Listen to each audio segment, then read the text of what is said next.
To create buttons like this for games, pointers or similar things, we need to understand how text works in Inkscape. It's not hard at all, but this lesson is really important and interesting, just like all my lessons. I won't distract you for too long. Let's jump in and start writing letters and words. We also need to learn how to work with text in Inkscape. For this, we have this tool. Select it and type whatever we want. When typing text, we can choose the font, style, font size, alignment, and other settings at the top. I will increase it. To increase the size without changing the proportions, without stretching, I will press Ctrl while increasing. I press Ctrl on the keyboard and change the text size. The text is just a regular object. We can choose a fill, stroke, and stroke style for it. Anything we want. Anything, just like for a regular object. We can select a gradient fill if we want. I will go to Stroke Paint, add a stroke, and then adjust the stroke style.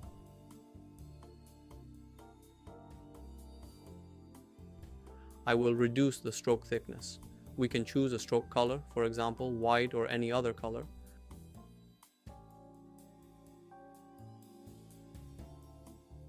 We can also adjust the blur setting. This is the blur of the shape.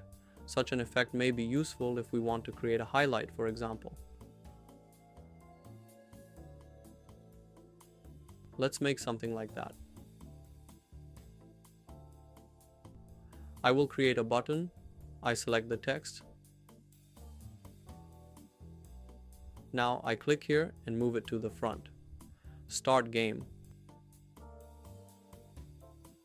Let's say we're making a button for the game. On this background, it would make sense to have the color as yellow, for example, and solid. Start game. I will make it bolder using heavy. And now I want to create a highlight effect for this text. I adjust the blur setting here. This can be done for any object. And my shape now has a blur effect. I will make its color white. Or maybe yellow. Probably, it doesn't matter. Now everything is blurred. I press either Ctrl D or Edit, Duplicate. Now I have Start Game again. For this duplicate text, I remove the blur. And I will remove the stroke too. Now we see that the game text is above the blurred game. And it creates an effect as if the game text has a highlight.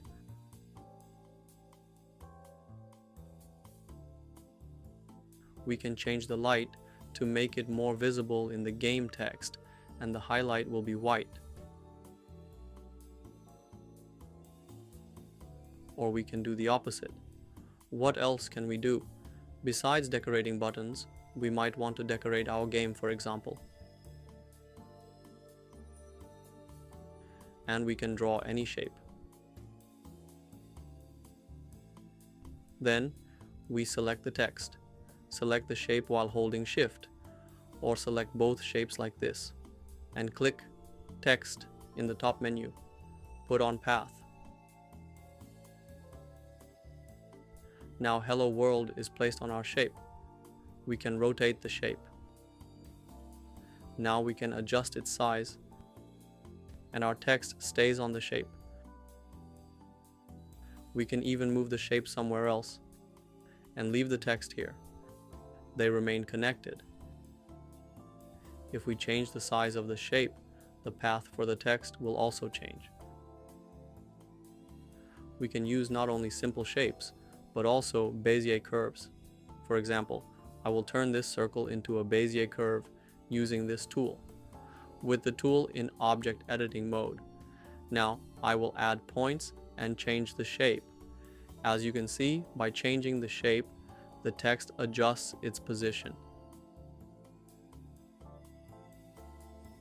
This way, we can make the text follow different shapes. If we don't want this shape to appear in the final picture, we can make it completely transparent. For example, we remove the alpha channel, or we can simply move it aside and not save it. This is for our game decoration.